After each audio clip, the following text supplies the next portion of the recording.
Hello বন্ধুরা, সকলকে জানাই স্বাগতম বঙ্গাটিসি চ্যানেলের নতুন ভিডিওতে। আজকে আমি ফার্স্ট টাইম ট্রাই করতে চলেছি প্যালেট নাইফ। তো প্যালেট নাইফ আমি ইউজ করব যে নর্মাল যে প্যালেট নাইফগুলো হয়, 5টা সেটে যেটা পাওয়া যায় এরকম সাইজের। তো সেটাই তোমরা প্রথম দিকে ব্যবহার করবে। আর ছবিটা আমি ক্যানভাস বোর্ডে করব। ক্যানভাস বোর্ড ছোটোই কিনেছি, 8x10 ইঞ্চির। তোমরা রেফারেন্স ফটোটা ওপরে কোথাও দেখতে পেয়ে যাবে। আর প্যালেট নাইফ একটা প্লেন ইউজ করার জন্য একটা প্লেন সারফেসের দরকার, কারণ নর্মাল প্যালেটে তো হবে না। তাই জন্য একটা স্পেশাল প্যালেটও আমি তৈরি করে নিয়েছি। কোনো নর্মাল প্লেন সারফেস হলেই তোমাদের চলবে রঙগুলো ব্লেন্ড করা, মিক্স করার জন্য। আর কালার আমি ইউজ করব ক্যামেলের আর্টিস্ট অ্যাক্রিলিক কালার্স। তোমরা অন্য ব্র্যান্ডের অ্যাক্রিলিক কালার ইউজ করতে পারো। তো চলো বেশি দেরি না করে ভিডিও শুরু করা যাক। তোমরা সামনে দেখতে পাচ্ছ প্যালেট নাইফগুলো। এবার আমি এটার ইউজ কী করে করতে হয় বলে দিচ্ছি। ইউজ করা আমি ইউটিউব থেকেই জানতে পারি যে সিমেন্ট মিস্ত্রির মতো এরকম ধরে ইউজ করা যাবে না। ইউজ করতে গেলে ইন্ডেক্স ফিঙ্গারটা দিয়ে প্রেসার ক্রিয়েট করে ব্লেন্ড করতে হবে আস্তে আস্তে। চলো এবার আমি ক্যানভাসটা কেটে নিই আর আউটলাইনটা করি। প্যালেট নাইফে করতে গেলে আউটলাইন করার কোনো প্রয়োজন নাই, তাও আমি করব যেহেতু আমি প্রথমবার করছি প্যালেট নাইফে কাজ। আর তোমরা চাইলে এতে ফার্স্ট ওয়াশ করতেও পারো, আবার না করতেও পারো।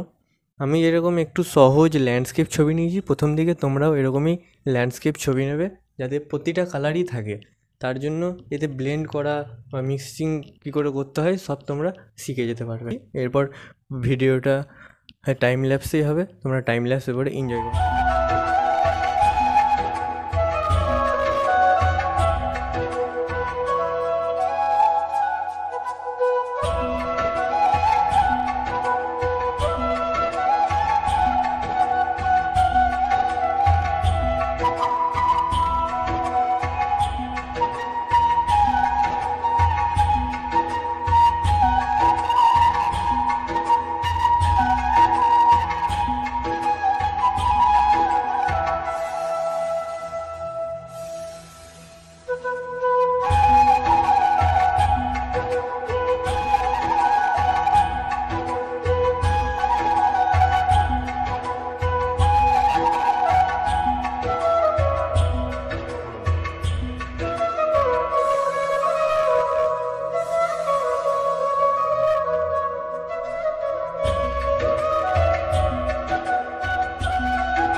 তো গাইস এই ছিল ভিডিও। তো ছবিটা আমার কমপ্লিট হয়েছে এরকম, তোমরা হয়তো দেখতে পাবে না, এতে বেশি ব্রাইটনেসটা বেড়ে গেছে। তো এই ছবিটা স্ক্রিনে আমি দিয়ে দেবো। এটা করতে আমার কি কি অসুবিধা হয়েছে সে বিষয়ে এবার কথা বলি। এটা কন্ট্রোল করা অনেকটা কঠিন। এবার কন্ট্রোল করা শিখে গেলে আর কোনো সমস্যা হবে না, কারণ এখনও আমি কন্ট্রোল করতে ভালোভাবে পারি না। তাই যে কীভাবে টেক্সচার দিতে হয়, কীভাবে ব্লেন্ড করতে হয়, এখনও ভালোভাবে আমি করতে পারিনি, তাও সেটার সাথেও আমি করেছি। আর এটা যেহেতু ছোট ক্যানভাস, তার জন্য এতে অনলি আমি ব্যবহার করেছি এই দুটো প্যালেট নাইফ।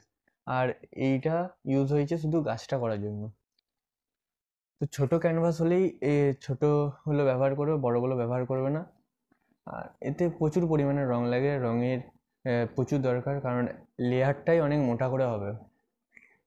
তো একটাই কথা বলবো, এটা সহজ পদ্ধতি হলেও কঠিন।